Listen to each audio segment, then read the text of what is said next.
Bà chùm điệp xuống ngàyนี้មកថតបង្ហាញពីការចិញ្ចឹមកណ្ដូបបាទមើលនេះកូនកណ្ដូបហើយមើលនេះបាទចង់បញ្ជាក់បងប្អូនថារាល់ការថែទាំពងពូជតាំងពីការរៀបចំយកពងរៀបចំភ្ញាស់បើយើងរៀបចំមានបច្ចេកទេសវាត្រូវសូម្បីតែយើងមិនបាច់ដាក់ស្កីដូងគោវាញាស់មកល្អដែរបងប្អូននេះបាទហើយបើក្នុងរោងខាងកឋានយើងខ្ញុំនេះមើលទៅជាក់ស្ដែងគឺខ្ញុំអត់មានទេខ្ញុំបកដបោចេញគឺស្លាស់បាទអត់មានប្រក់ថងអីទេហើយនេះដល់ខែភ្លៀងសុទ្ធបាទហើយមើលសុខភាពពងកណ្ដូបខ្ញុំនេះបាទយើងចិញ្ចឹមតើតមានបច្ចេកទេសនៃការឲ្យចំណីវាបើយើងអត់ដឹងពីការឲ្យចំណីវាច្បាស់លាស់ទេគឺយើងគ្រាន់តែថាឥឡូវចំណីឥឡូវដូចជាស្មៅធម្មជាតិស្លឹកចេកស្លឹកអីហ្នឹងដឹងថាវាស៊ីហើយប៉ុន្តែគ្រាន់តែថាស៊ីហ្នឹងតើកណ្ដូបហ្នឹងវាមានប្រូតេអ៊ីនល្អជួយសុខភាពវាបានទេកណ្ដូបខ្លះចិញ្ចឹមទៅក្នុងខែវស្សានេះនឹងមានបញ្ហាមានងាប់ច្រើនហ្នឹងហើយតែប៉ុន្តែចង់បញ្ជាក់ប្រាប់បងប្អូនថាពងកណ្ដូបខាងពូជពងកណ្ដូបខាងកាត់ឋានយើងខ្ញុំនេះគឺអត់មានបញ្ហាទេសូម្បីតែការថែទាំកណ្ដូបយកពងគូខ្ញុំមានបច្ចេកទេសបាទដល់អញ្ចឹងកណ្ដូបកាលណាត្រូវទឹកភ្លៀងត្រូវអ្ហ្មិចក៏អត់មានបញ្ហាអីផងហ្នឹង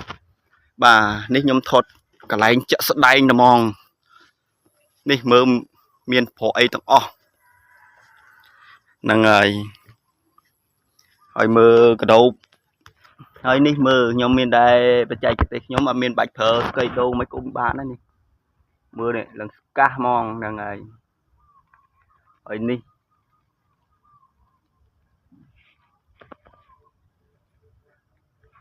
តួតែយើងចិញ្ចឹមហ្នឹងយល់ដឹងច្បាស់ការឲ្យចំណីវាដែរបើសិនតែយើងចិញ្ចឹមអត់យល់ច្បាស់នៃការឲ្យចំណីវាទេក៏វានឹងចិញ្ចឹមទៅនឹងមានបញ្ហាក្នុងខែវស្សាហ្នឹង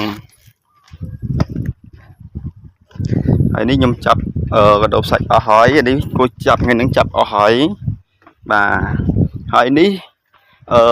ទ្រុង3ទ្រុងទៀតគឺខ្ញុំចិញ្ចឹមដើម្បី